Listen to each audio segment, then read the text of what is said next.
The crystal chandelier above the marble foyer flickered as I stepped through the servants' entrance, my worn sneakers squeaking against floors so polished I could see my own exhausted reflection. The scent hit me first, expensive leather, aged wood, and something floral I couldn't name, probably from flowers that cost more than my monthly rent. My fingers trembled as I clutched my resume, the paper already creased from being folded and unfolded a dozen times on the bus ride here. I shouldn't have been here. This wasn't my world. The employment agency had called that morning, their tone urgent, almost desperate. We need someone immediately. The family is particular, but the pay is exceptional. Exceptional meant I could finally afford my mother's medication without choosing between that and electricity. Exceptional meant maybe, just maybe, I could stop wearing shoes with holes in the soles. "You must be Miss Harper." The voice came from a woman in her 50s, dressed in a crisp black uniform that probably cost more than my entire wardrobe. Her eyes scanned me from head to toe, and I watched her lips thin with barely concealed disapproval. "Follow me." Quickly. Mr. Salvatore doesn't like to be kept waiting. My heart hammered against my ribs as I followed her clicking heels through hallways lined with paintings that belonged in museums. Everything screamed wealth, the kind that didn't just whisper, it roared. The kind that made people like me invisible. We stopped outside a door of dark mahogany.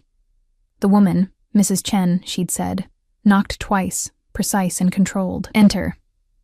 The voice from inside was deep, accented with something European I couldn't place.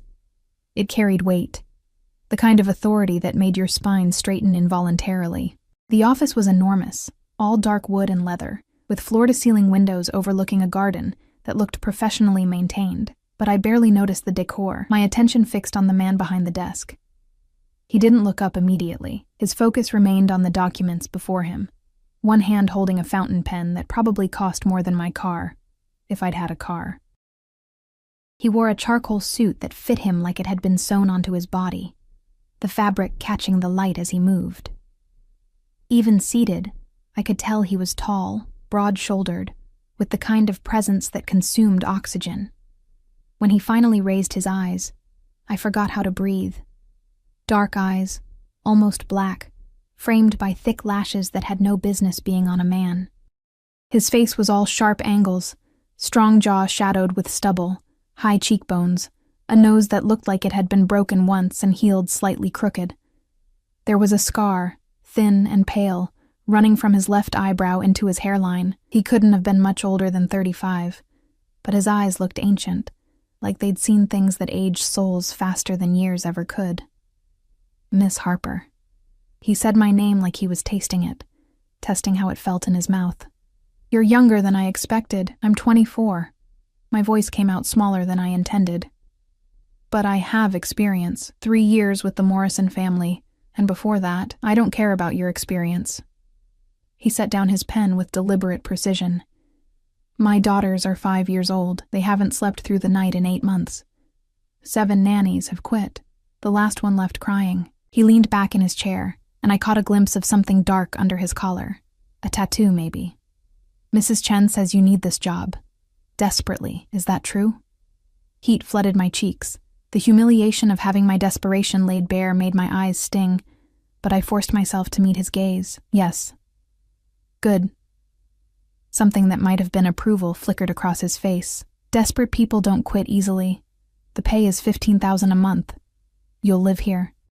You don't leave the property without permission. You don't ask questions about my business. You don't speak to anyone about this family. Are we clear?" 15,000.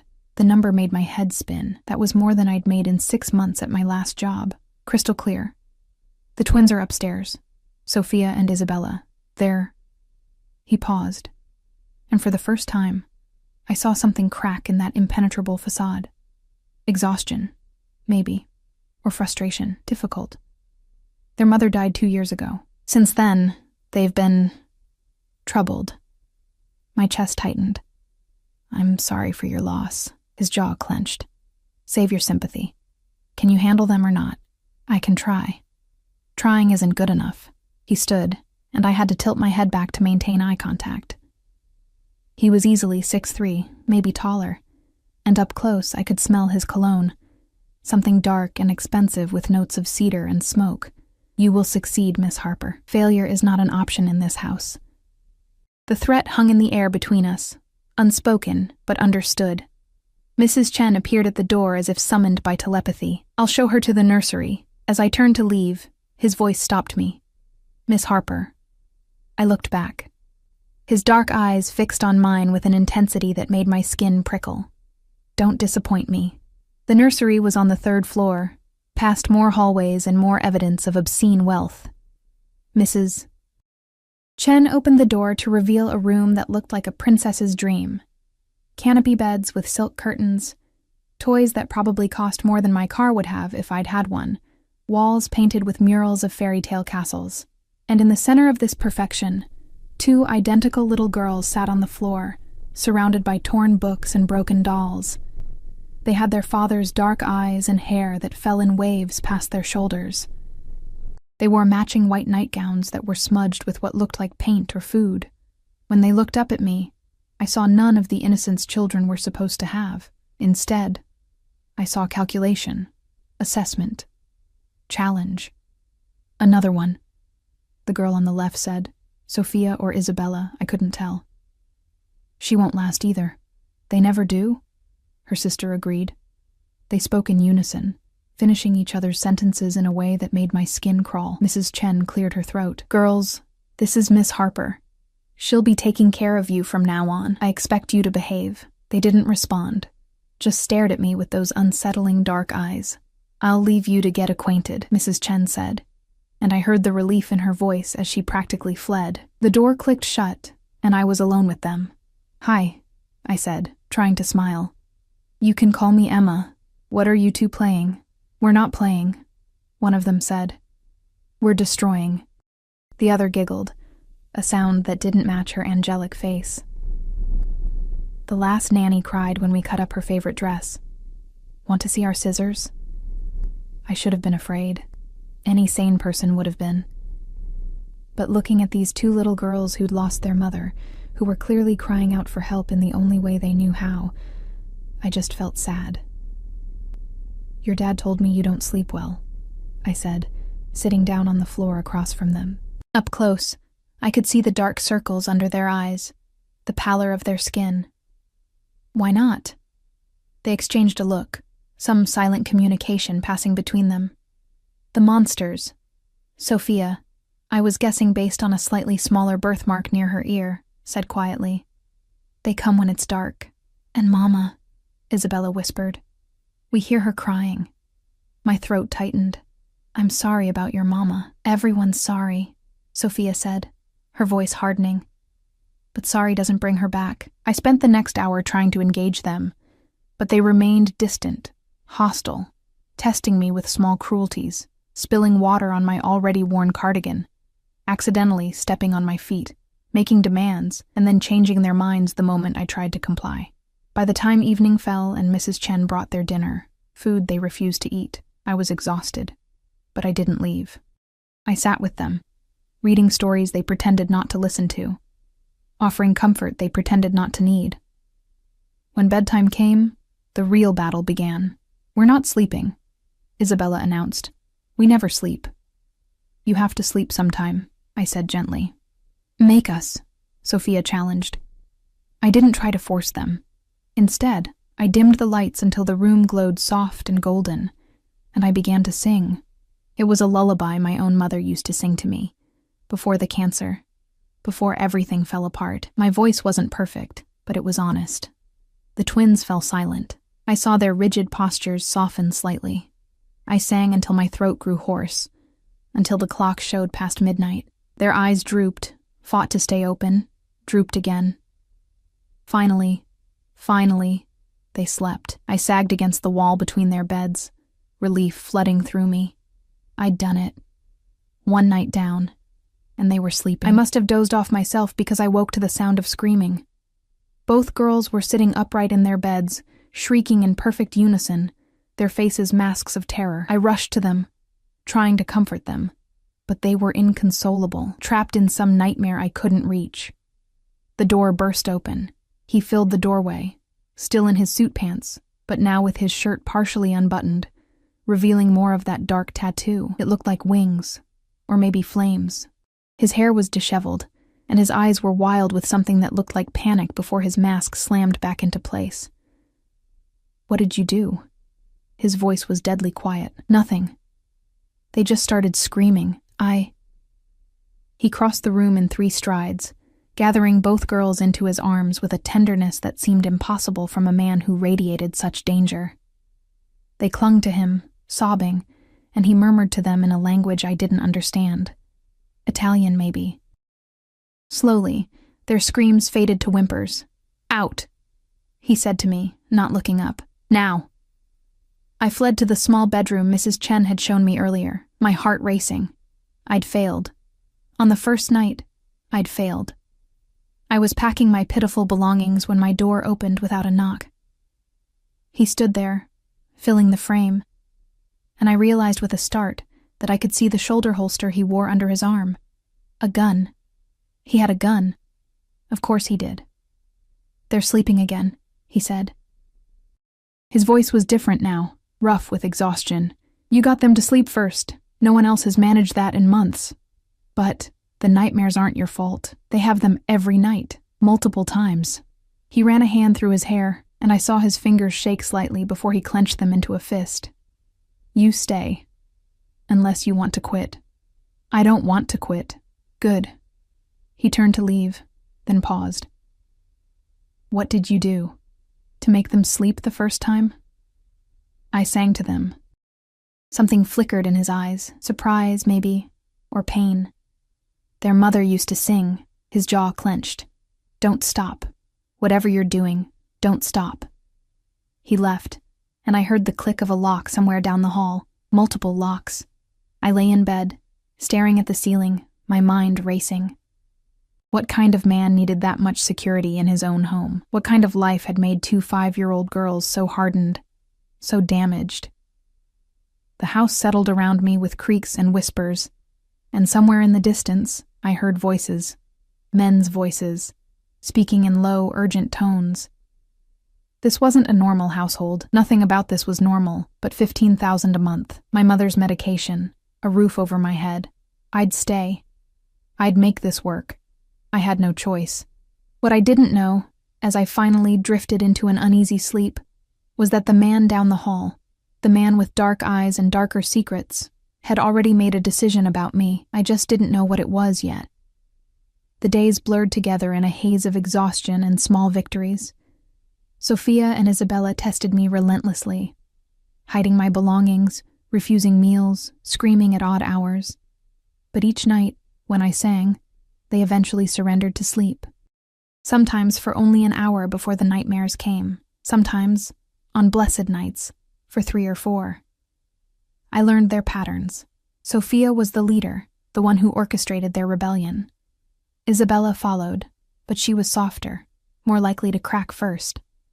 I learned that they loved strawberries but hated anything green, that they could recite entire books from memory, that they drew pictures of their mother obsessively. Always the same image, a woman with dark hair standing in a doorway. Always walking away. It broke my heart every time. I saw their father rarely. He was a shadow in the house, appearing at odd hours, always surrounded by men in dark suits who spoke in hushed tones.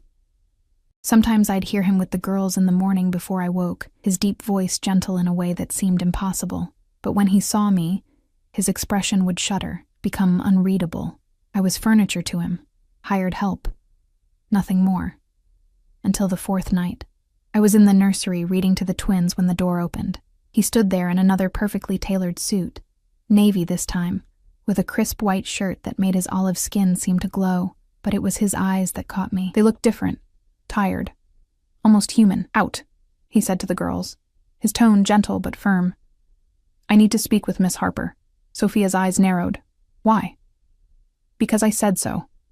There was no anger in his voice, just absolute authority. "Go to the playroom. Marco will watch you." The twins exchanged one of their silent communications before sliding off the bed. As they passed their father, he touched each of their heads with a tenderness that made my chest ache. Isabella paused, looking back at me with something that might have been worry. "It's okay," I assured her, though my heart was hammering. When they were gone, he closed the door.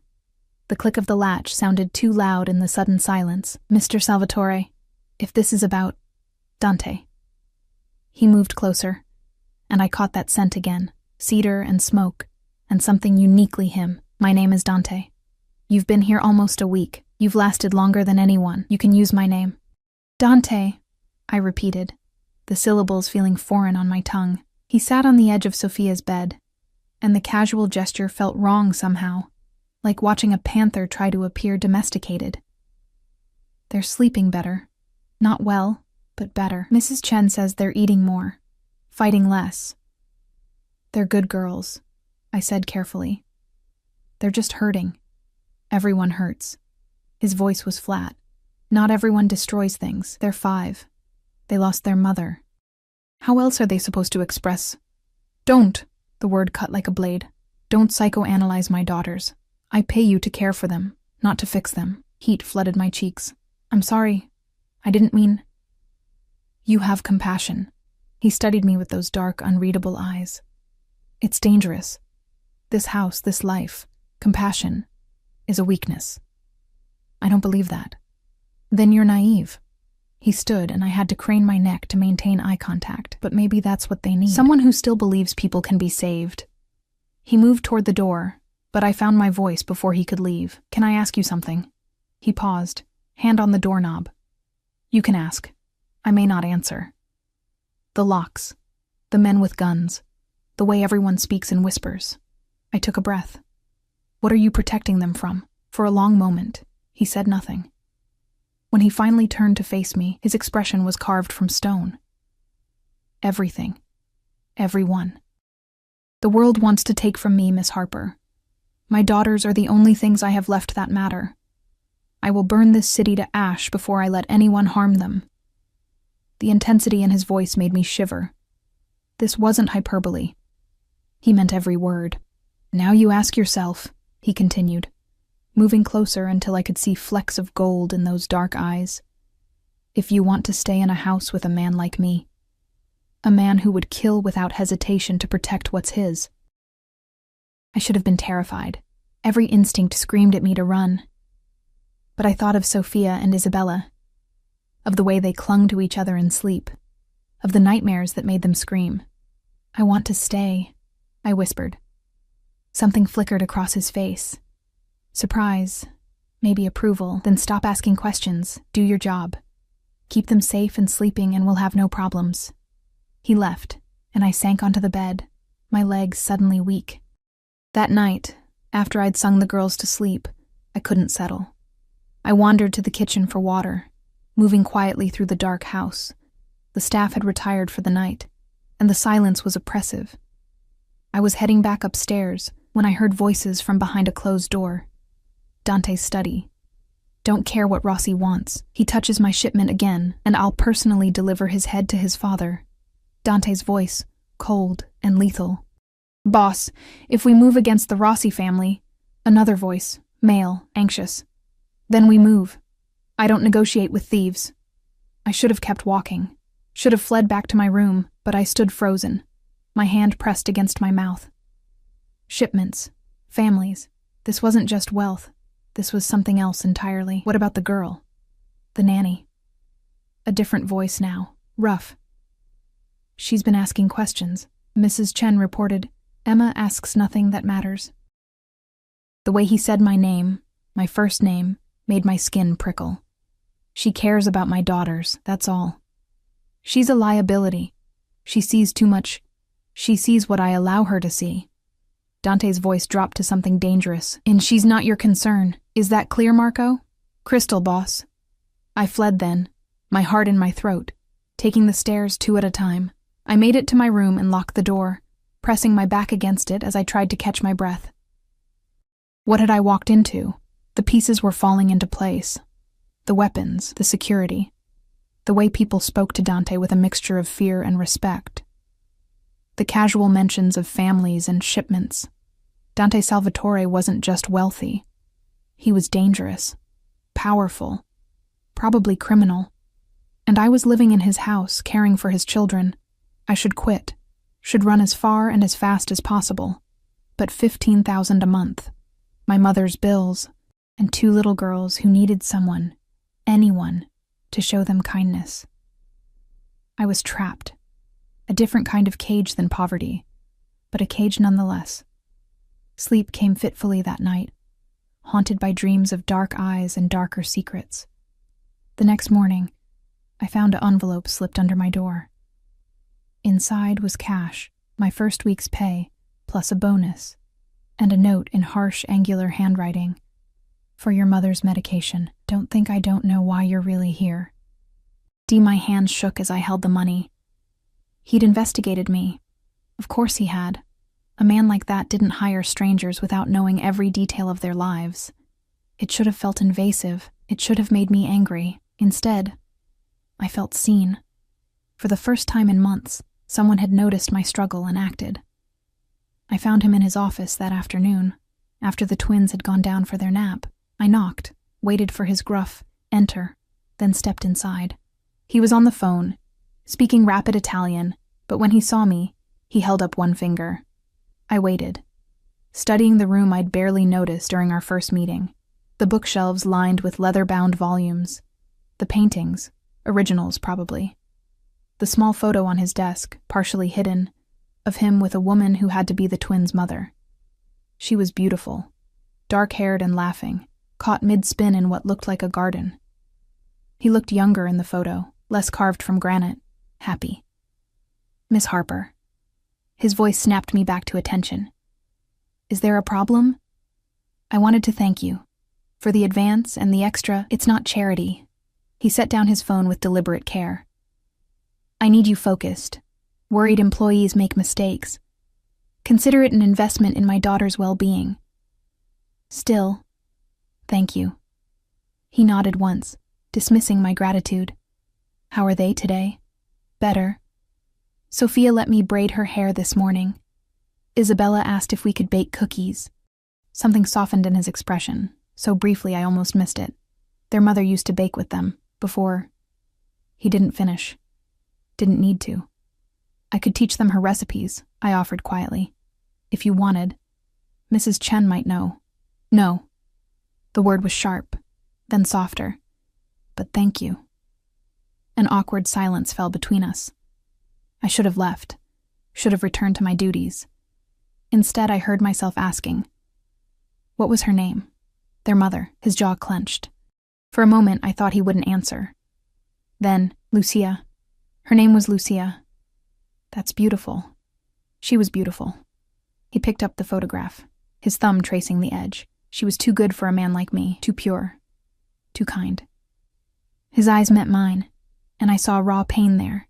This world killed her, my world. And every day I see her in my daughter's faces and know that I failed to protect her. My throat tightened. It wasn't your fault. You don't know that. You don't know anything about what happened. Then tell me. No. He set the photo down, and the mask slammed back into place. Return to your duties, Miss Harper. This conversation is over. I left, but his pain lingered with me like smoke. That evening, as I was getting the twins ready for bed, Isabella tugged on my sleeve.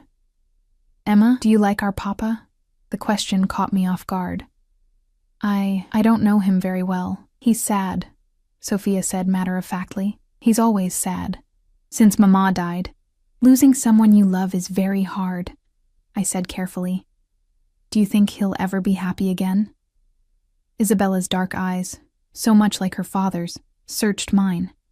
I thought of Dante's face when he'd held that photograph, the raw agony there. I think he's happy when he's with you two. You're his whole world. The twins exchanged one of their looks. We heard him talking to Marco, Sophia whispered, glancing at the door to make sure it was closed. He said you're different. Special. My heart stuttered. I'm sure he just meant, he never talks about the nannies, Isabella interrupted. But he talks about you. Before I could respond, the door opened. Dante stood there, and from his expression, he'd heard at least part of the conversation. Girls, bed, now. They scrambled under the covers without argument, and I realized I was holding my breath. Miss Harper, a word, in the hallway. I followed him out, my pulse racing. He closed the door behind us, and we stood in the dimly lit corridor, close enough that I could see a muscle ticking in his jaw. "What exactly have my daughters been telling you?" His voice was quiet, controlled, but I heard the danger underneath. "Nothing. They're children. They imagine things, misunderstand adult conversations." He stepped closer, and I backed against the wall. He braced one hand beside my head, leaning down until his face was level with mine. "If they've given you ideas about anything, you need to forget them immediately." "I don't have any ideas." My voice came out breathier than intended. "Mr. Salvatore, Dante, I'm just the nanny. I know my place. Do you?" His dark eyes searched mine, and I couldn't read the emotion there. "Because you don't look at me like the other staff. You're not afraid enough." "Maybe I should be." "Yes, you should be." But he didn't move away. If anything, he leaned closer, and I could feel the heat radiating from his body. "I'm not a good man, Emma. I've done things that would make you run screaming. The blood on my hands." He stopped himself, jaw clenching. "You should be terrified of me. Are you trying to scare me away?" "I'm trying to keep you alive." His hand moved from the wall to cup my face, his thumb brushing my cheekbone with devastating gentleness. "Because if my enemies knew that you were becoming important to me, they'd use you to hurt me. And I can't." His voice roughened. "I can't lose anyone else." The admission hung between us, raw and honest. "I'm not important to you," I whispered. "I'm just—" "Don't." His thumb pressed against my lips, silencing me. "Don't tell me what you are to me. You have no idea." Then he was gone, striding down the hallway, leaving me trembling against the wall. I pressed my fingers to my lips where his thumb had been, my heart racing. This was dangerous. This was insane, but I couldn't deny the truth anymore. I was falling into something I didn't understand, something that terrified and thrilled me in equal measure, and I had no idea how to stop. 3 weeks passed in a strange, suspended reality. The twins grew more attached to me with each day, their walls crumbling brick by brick. Sophia started holding my hand during walks in the garden. Isabella began calling me Emmy, and would crawl into my lap during story time. The nightmares still came, but less frequently, and when they did, my voice could sometimes soothe them back to sleep without their father's intervention. Dante remained a contradictory presence, distant yet observant, cold yet capable of unexpected tenderness. I'd catch him watching me with the girls, his expression unreadable. Sometimes he'd join us for meals, sitting at the head of the table while the twins chattered about their day. He never said much, but his eyes would track my every movement, making my skin prickle with awareness. The staff had begun to treat me differently, too. Mrs. Chen's disapproval had softened into grudging respect. Marco, the head of Dante's security team, a mountain of a man with scars and cold eyes, actually nodded at me in the hallways now. Even the cook, Rosa, had started making my favorite tea without being asked. I was becoming part of the household, part of this strange, dangerous world. And that terrified me more than anything. It was a Tuesday afternoon when everything shifted. The twins and I were in the garden, painting with watercolors on large sheets of paper spread across the patio table. The spring sun was warm on my shoulders, and for a moment, I could almost forget the armed guards stationed at every corner of the property, the high walls topped with security cameras, the constant undercurrent of danger. "Emmy, look!" Isabella held up her painting, a somewhat abstract rendition of a butterfly. "It's for Papa. Do you think he'll like it?" "He'll love it," I assured her, helping her clean her brush. "Papa doesn't love anything except us," Sophia said matter-of-factly, her own painting showing more precision, a detailed flower garden. "Mrs. Chen says his heart is made of stone." "Mrs. Chen shouldn't say things like that," I chided gently. "Your papa loves you very much. Hearts aren't made of stone." "What are they made of?" Isabella asked, tilting her head. "Feelings, memories, hope." "What about your heart, Emmy?" Sophia's dark eyes studied me with unsettling intelligence. "What's it made of?" Before I could answer, Marco appeared at the garden entrance, his expression tense. "Miss Harper, the boss needs you. Now." My stomach dropped. "Is something wrong?" Just come." I instructed Rosa to watch the twins and followed Marco through the house.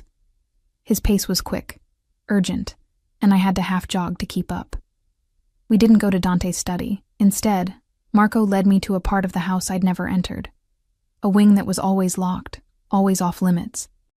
He swiped a keycard, and heavy doors opened to reveal a sleek, modern corridor. Security monitors lined one wall, showing every angle of the property. Men in suits moved with purpose, speaking into earpieces, their hands never far from their weapons. This was the heart of Dante's operation. Whatever he did, whoever he was, this was where it happened. Marco stopped outside a reinforced door. "He's in there. Don't ask questions. Don't react to what you see. Just do what he says." He opened the door, and I stepped into what looked like a medical room.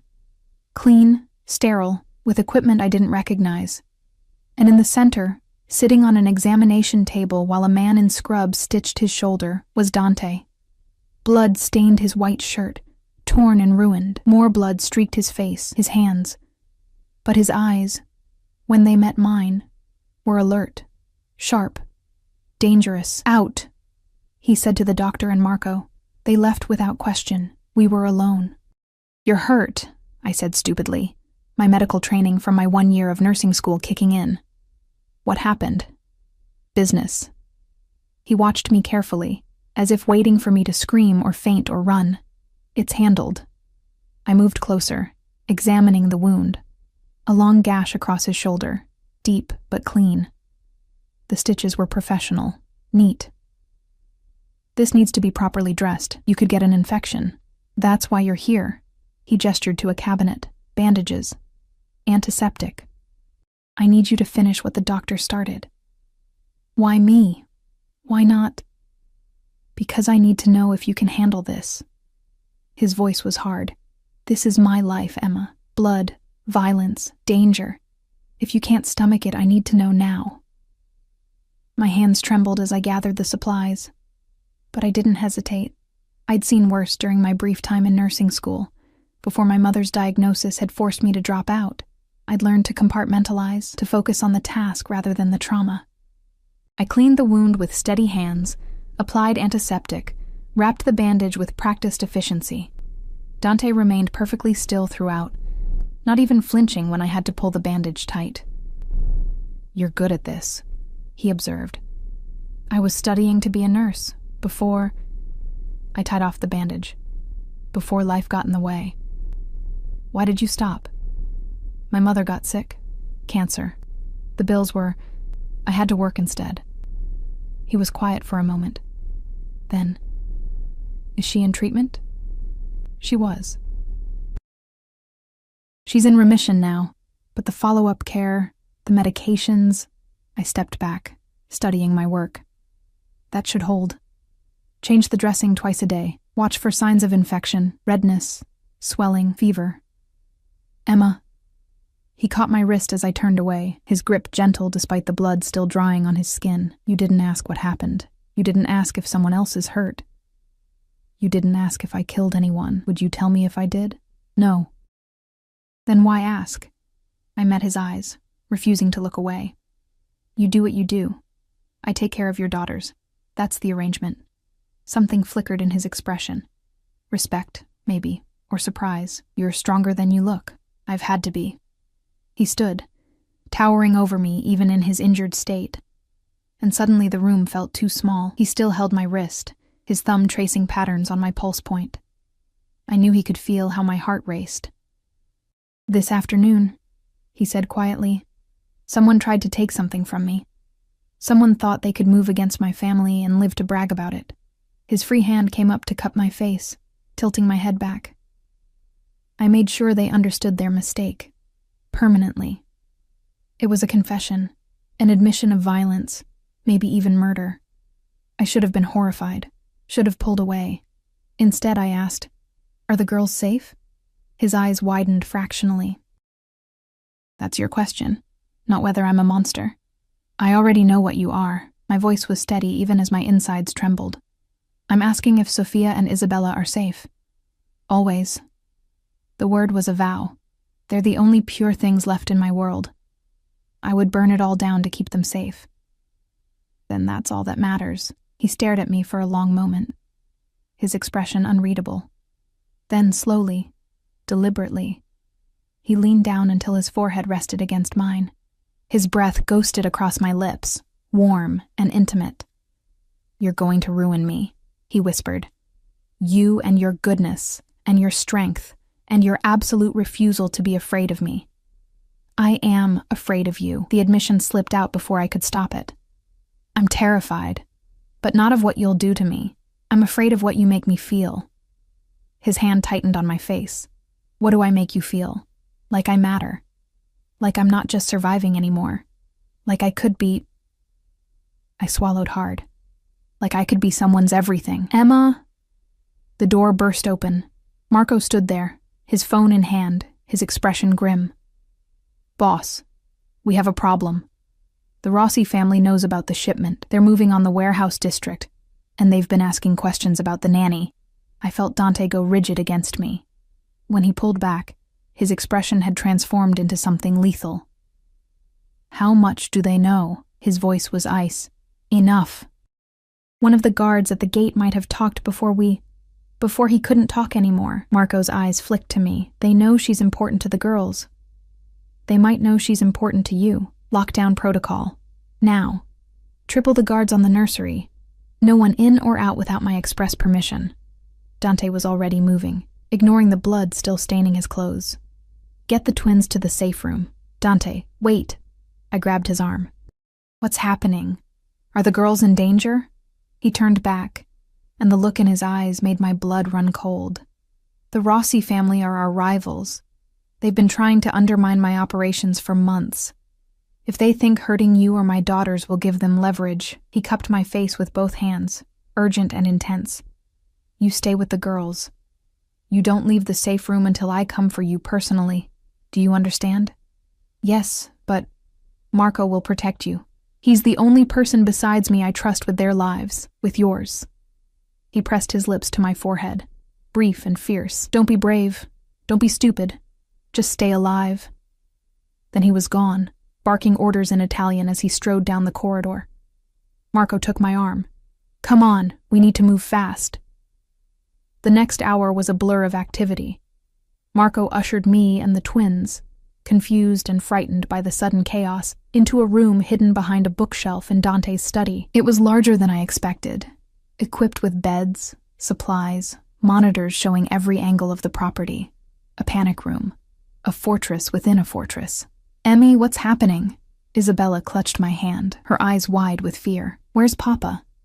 "He's taking care of some business," I said, trying to keep my voice calm. "We're going to stay here for a little while, okay?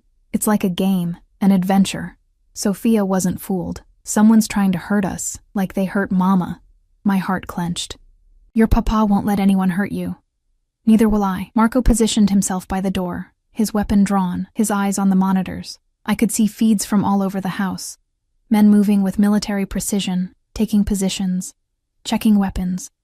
And in the front courtyard, I saw Dante, surrounded by his men, directing them with sharp gestures. Even from the grainy camera feed, he looked dangerous, powerful, completely in his element. Hours crawled by. I kept the twins occupied with stories and quiet games, but my eyes kept drifting to the monitors. I watched as black SUVs pulled up to the front gate, watched as men in suits climbed out, their body language aggressive, watched as Dante walked forward to meet them, alone, unarmed. "What's he doing?" I breathed. "Marco, why did he go out there alone?" "Showing strength, no fear." Marco's voice was tight. "The boss doesn't back down from anyone." I watched as Dante spoke with a man who had to be the Rossi family head. Silver-haired, expensive suit, surrounded by bodyguards. The conversation seemed civil from a distance, but I could see the tension in every line of Dante's body. Then, I saw the silver-haired man gesture toward the house, toward where we were hidden. Dante's response was swift and brutal. He grabbed the man by the throat, lifting him partially off the ground, his face inches from his targets.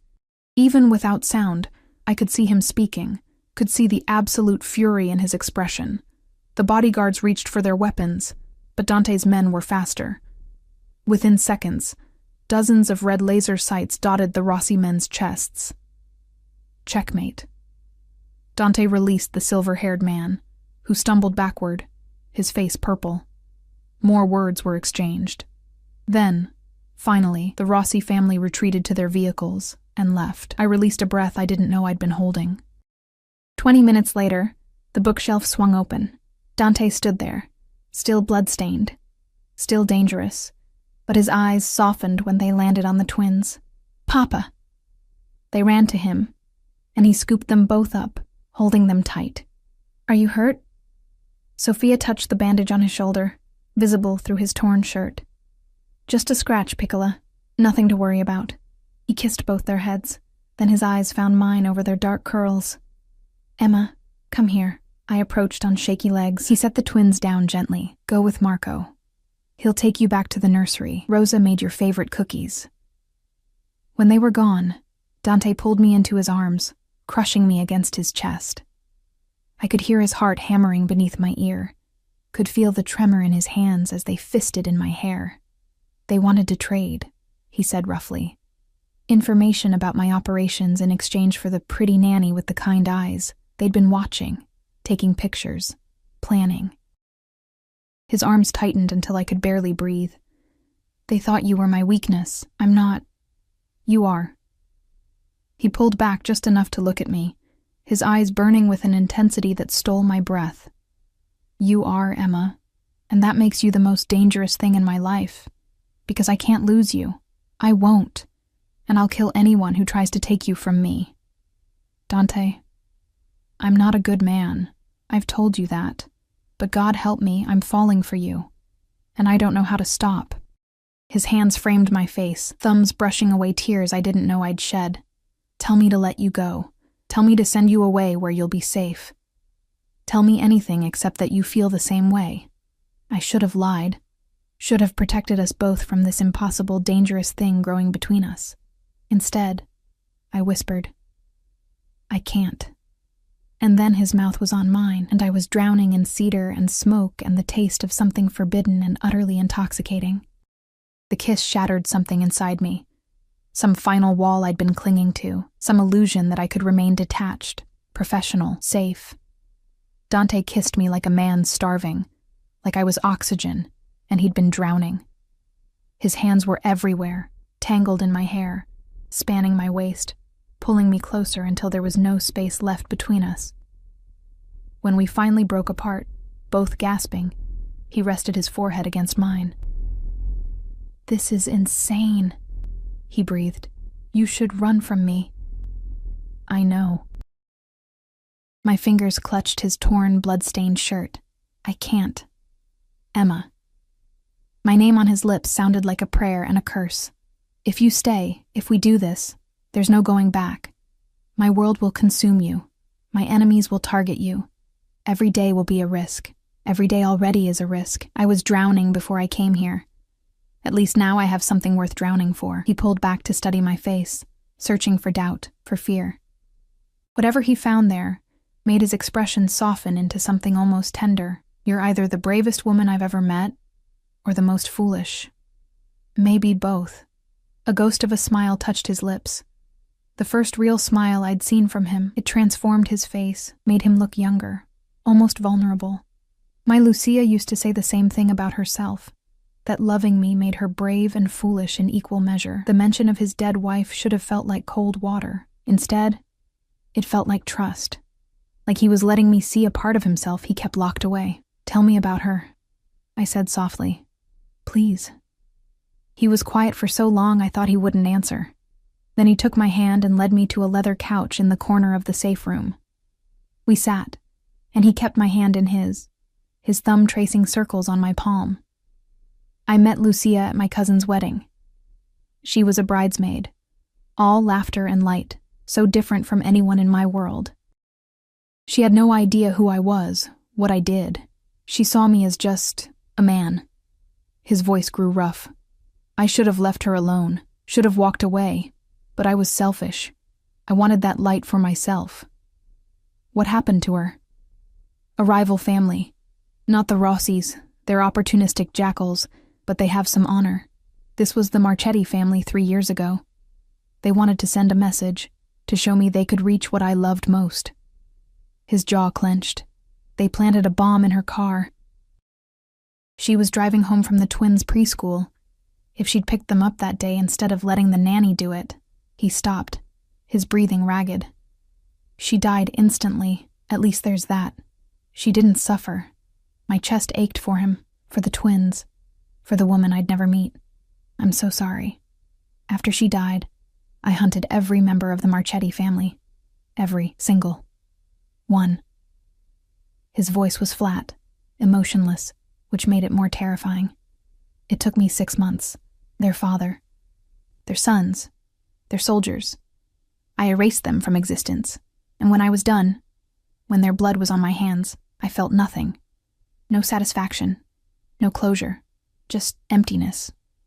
And the twins? They were too young to fully understand at first. But as they got older, the nightmares started. They'd hear Lucia's voice, see her in shadows. Child psychologists, therapists, medication, nothing helped. They just got worse, more destructive, more lost. He turned to me, his eyes haunted. You're the first person who's reached them since their mother died. The first person who's made them feel safe enough to sleep. I just sing to them. It's nothing special. It's everything. His hand cupped my cheek. Don't you see? You've done what an army of professionals couldn't. You've given them peace, hope. And in doing so, you've given me something I thought I'd lost forever. What's that? A reason to want more than revenge. More than just survival. He leaned closer, his breath warm against my lips. You make me want to be better.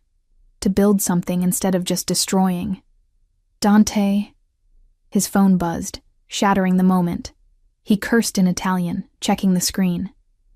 I have to go. The situation with the Rossis isn't fully resolved. But you stay here tonight. The safe room is more secure. What about the girls? Marco's moving them here too. You'll all sleep here until I'm certain the threat is contained. He stood, helping me up. I need you to promise me something. What? If anything happens to me, don't. I pressed my fingers to his lips. Don't say that. He kissed my fingertips, his eyes intense. If anything happens to me, there's a go bag in that closet. Cash, passports for you and the girls, new identities. Marco knows the plan. He'll get you out of the country, set you up somewhere safe. The girls need their father, not a stranger and a bag of cash. They need to survive. And so do you.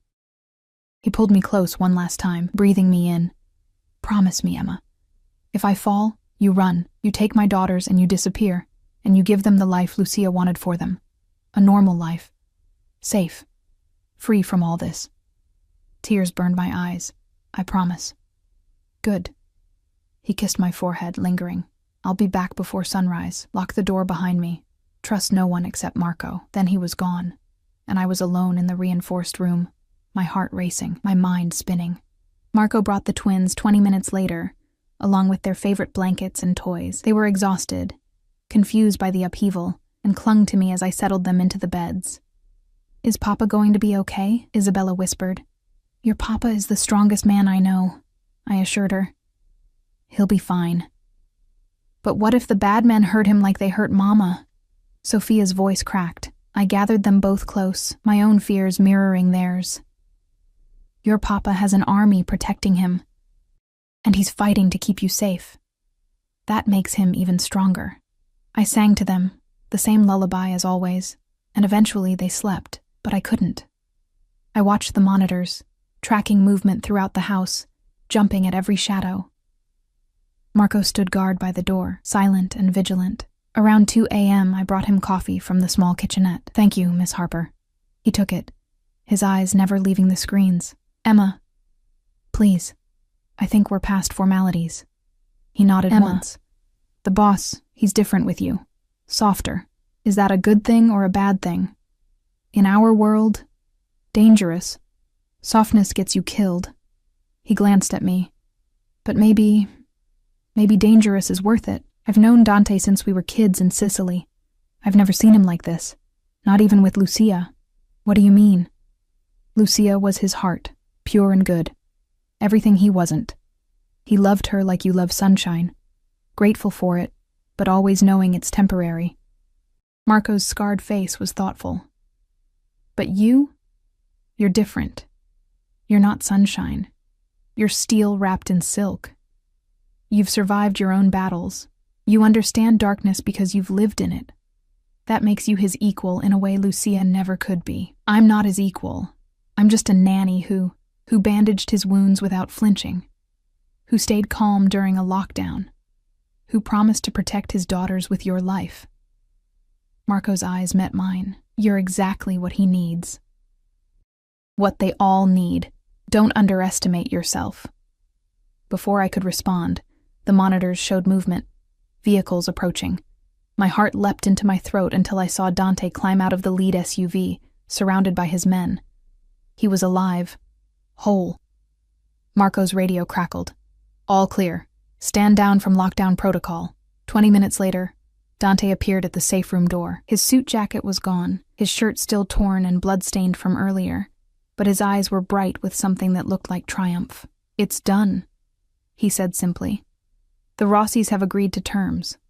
There will be no more threats against this house. What kind of terms? I asked. The kind that don't concern you, but his tone was gentle. The girls can return to their room. You can return to yours. Or... He paused, his gaze intense. You can come with me. Marco suddenly found something fascinating on the monitors. I looked at the sleeping twins, then back at Dante. I should stay with them. Something flickered in his expression. Disappointment, maybe. Of course, you're right. But tomorrow... I took a breath, gathering courage. Tomorrow we should talk. About this. About us. Us. He tested the word, and a slow smile curved his lips. I liked the sound of that. He left after kissing each daughter's forehead, his hand lingering on my shoulder as he passed. The touch burned through my thin sweater, a promise of conversations yet to come. The next week was surreal. Life returned to normal, or as normal as it could be in a house with armed guards and daily security briefings.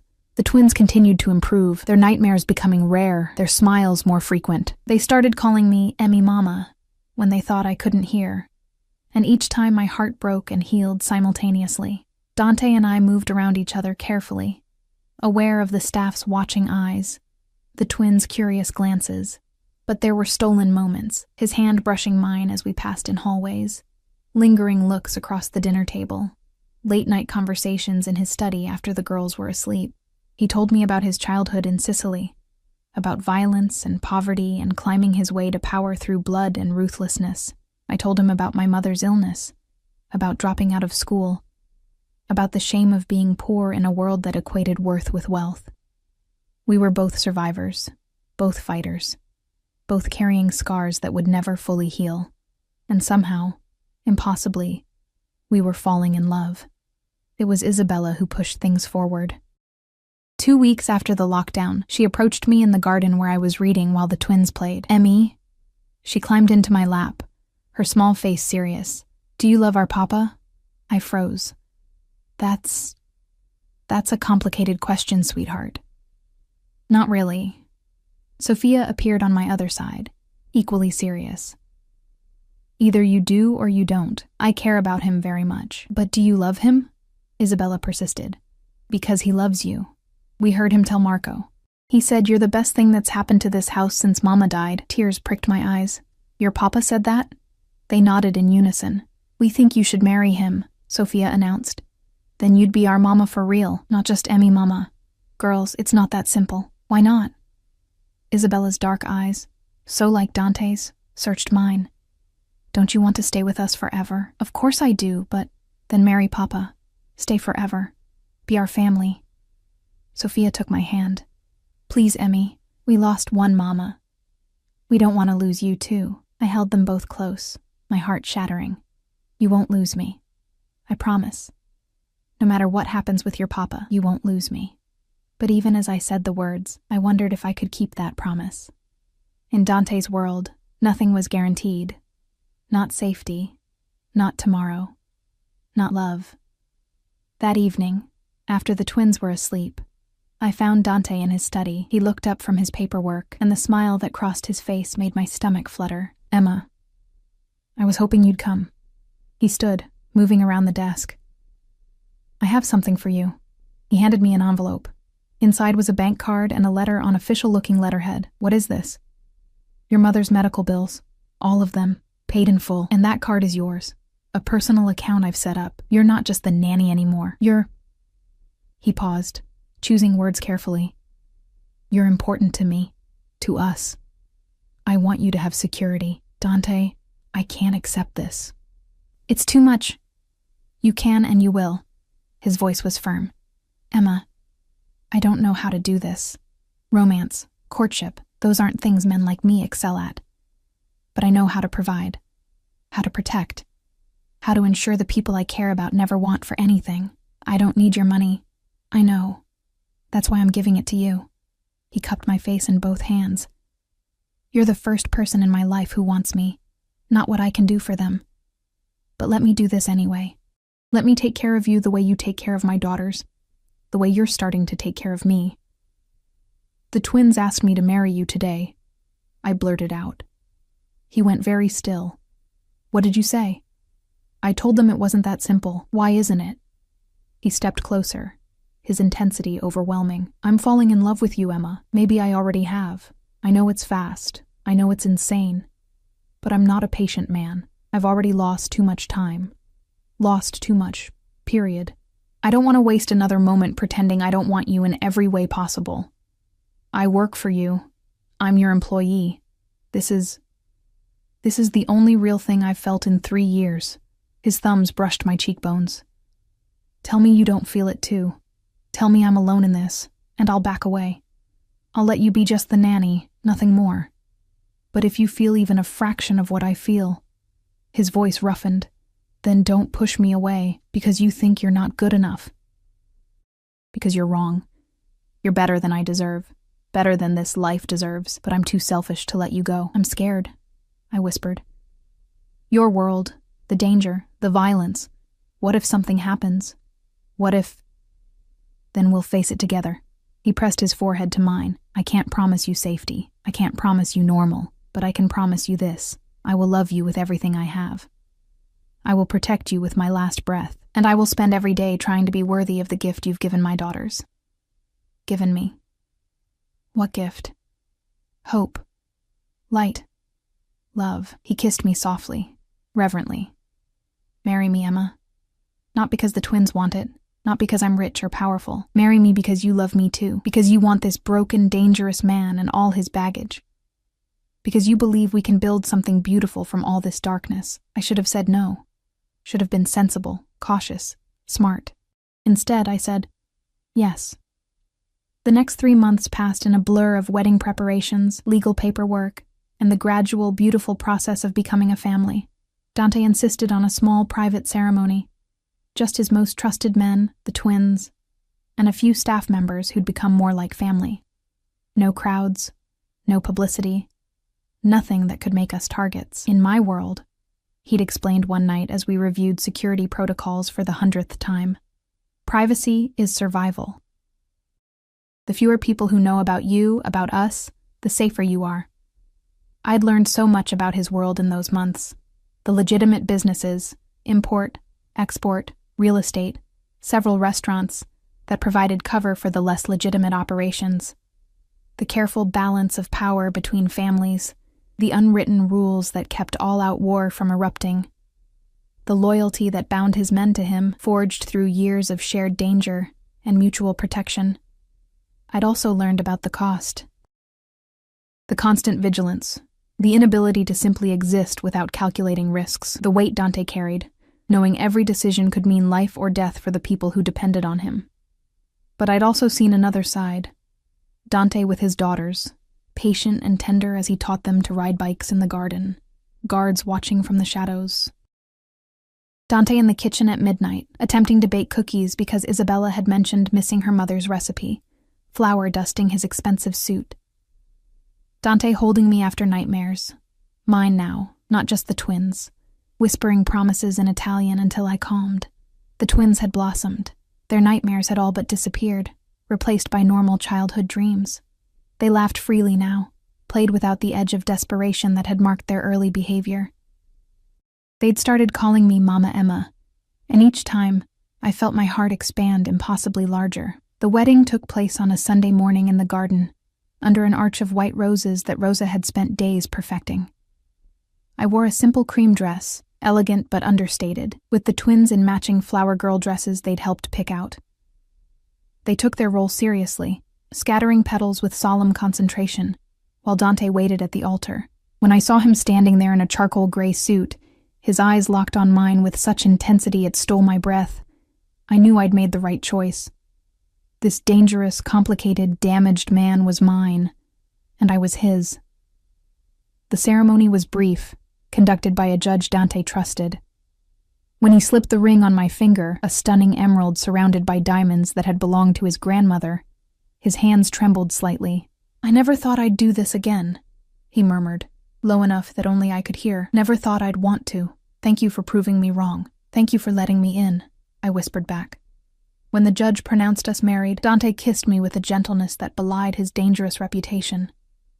The twins cheered. Marco actually smiled, and for a moment, everything was perfect. The reception was intimate, dinner in the main dining room, decorated simply but beautifully. The twins sat between us, their happiness infectious. Sophia made a toast with her apple juice, declaring that now we were a real family again. And Isabella added that she'd prayed to her mama in heaven to send them a new mama who would love them.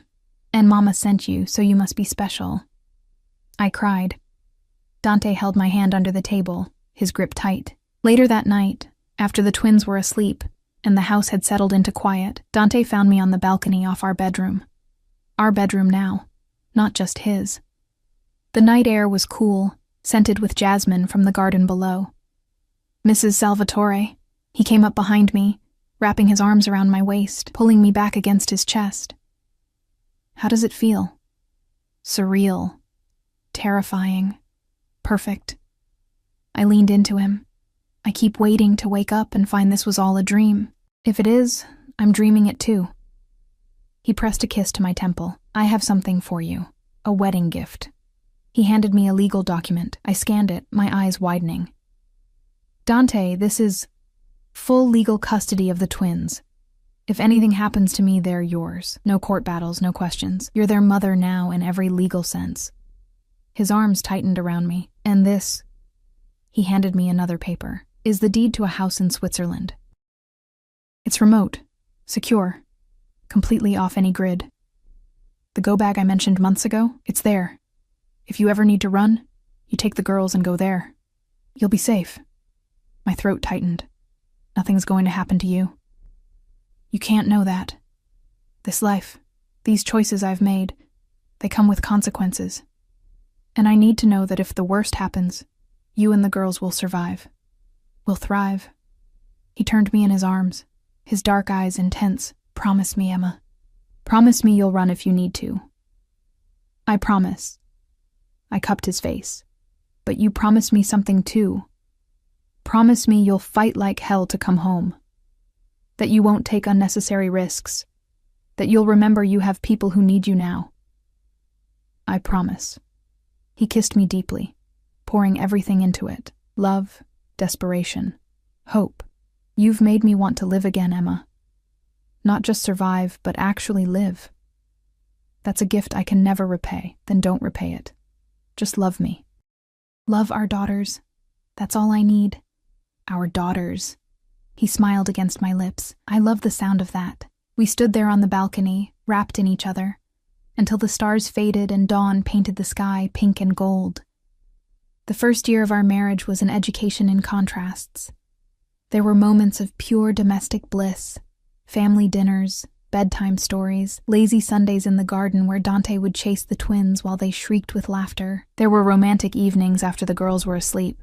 Dante teaching me to appreciate wine and opera. Me teaching him that it was okay to be vulnerable, to let someone take care of him for once. But there were also the darker moments. Times when Dante would come home late, blood on his clothes, his eyes distant and cold. Times when security protocols would suddenly tighten, when Marco would appear with grim news of threats or betrayals.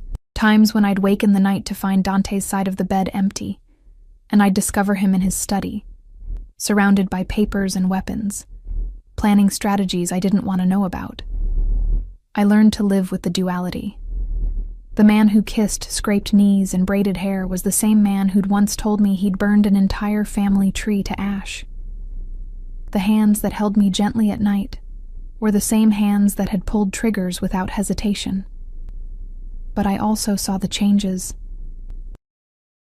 Dante became more cautious, more strategic. He started delegating dangerous tasks rather than handling them himself. He'd come home for dinner every night, unless absolutely impossible.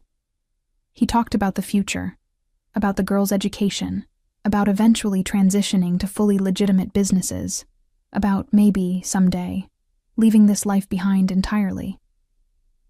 "I want to give them what Lucia wanted," he told me one night, watching the twins sleep. "A normal life. Safety. The freedom to be whoever they want to be, not who my enemies might force them to become. That's a beautiful dream. It's more than a dream. It's a plan." He took my hand. 5 years. That's how long Marco and I estimate it'll take to fully legitimize our operations and establish enough political and legal protections that the girls will be untouchable. 5 years, and then we disappear. New identities, new country, new life. "You'd really leave all this?" I gestured at the opulent room, the empire beyond. "In a heartbeat. This was never about the power or the money, Emma. It was about survival, respect, protecting what's mine." His eyes met mine. "But now what's mine includes you and the girls, and I'd give up everything to keep you safe." The twins thrived. By their 6th birthday, they were completely different children, confident, happy, secure. They excelled in school, made friends, showed talents in music and art. The haunted look in their eyes had been replaced by the bright curiosity of children who felt loved and safe. They remembered their birth mother, we made sure of that, keeping photos displayed, telling stories about Lucia, honoring her memory. But they also fully embraced me as their mother. And I embraced them as my daughters in every way that mattered. The turning point came 2 years into our marriage. I was in the garden with the twins when Marco appeared, his expression urgent. "Mrs. Salvatore, we have a situation. The Rossi family. There's been an incident." My blood ran cold. "What kind of incident?" "The old man died last night, heart attack. His son Angelo, he's consolidating power, and he's making noise about reversing his father's agreements, about settling old scores." Marco's jaw clenched. "He's specifically mentioned you and the girls. Says his father was weak for accepting Dante's terms, that real men don't negotiate. Where's Dante?" "On his way back from the city. He's implementing emergency protocols. I need to get you and the girls to the safe room now." The twins, sensing the urgency, didn't argue. We were secured in the reinforced room within minutes, Marco and 3 other guards positioned outside. I held both girls close, singing to calm them, and myself. Dante arrived 30 minutes later, his expression thunderous. "Angelo Rossi is a hothead and an idiot, but he's dangerous. He's already moved against 2 of my warehouses, killed 4 of my men." His eyes met mine. "He's declared war. What does that mean for us?" "It means this house becomes a fortress. It means you and the girls don't leave the property until this is resolved. It means—" He stopped, his jaw working. "It means I have to end this, permanently." "Dante, no. There has to be another way." "There isn't." His voice was flat. "Angelo wants blood. He wants to prove himself by taking from me what his father couldn't. And I will burn the world before I let him touch you or our daughters." The siege lasted 3 weeks. 3 weeks of living in lockdown, of Dante leaving before dawn and returning after midnight, of whispered conversations I wasn't meant to hear. The twins were remarkably resilient, but I could see the stress affecting them, the return of trouble sleeping, the clinging behavior. I tried to shield them, to maintain normalcy, but the fear was a constant presence. Then one night, Dante came home early. His clothes were clean, his expression calm. He gathered all 3 of us in his arms. "It's over," he said simply. "Angelo Rossi is dead. The family has surrendered. There will be no more threats." "How?" I asked, though part of me didn't want to know. "Does it matter?"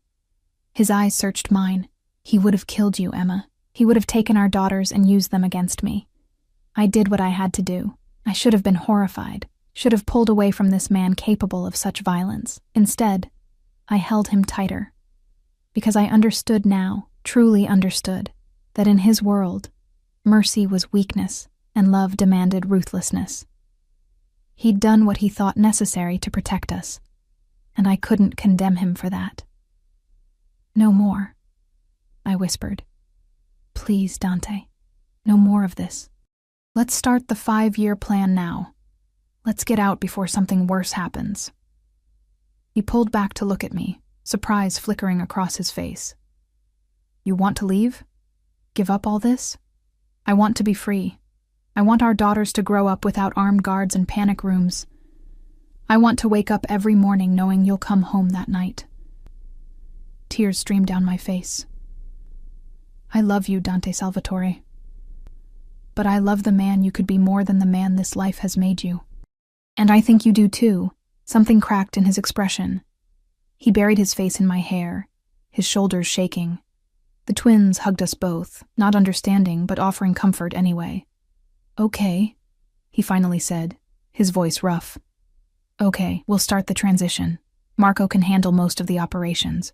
We'll gradually step back, move assets, establish the legal protections we need. And then," he looked at the twins, then at me, "then we disappear. We become whoever we want to be."